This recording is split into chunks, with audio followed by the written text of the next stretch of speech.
So, what do you say guys? Kitang-kita niyo naman si Andy, happy-happy siya sa natanggap niya sa kanyang lovey-dovey this morning. Oh, happy Valentine's Day.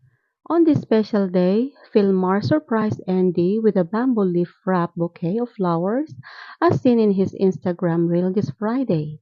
He had hacked off the banana heart from a tree himself. At kitang-kita niyo naman all out ang tawa ni Andy when presented with the bouquet and couldn't stop laughing when she saw the banana heart at the center. Makikita pa na nag-joke siya at sabing, "We have lunch." Then she thanked Philmar and saying, "Happy Valentine's." O kayo guys, kumusta naman ang Valentine's Day niyo ngayong araw na ito? Sana maligaya kayo. Sana kahit hindi kayo makatanggap at least happy pa rin tayo. Kayo naman diyan guys, kumusta naman ang Valentine's Day niyo? Mag-comment naman kayo kung anong nangyari. May natanggap ba kayo? Ako wala.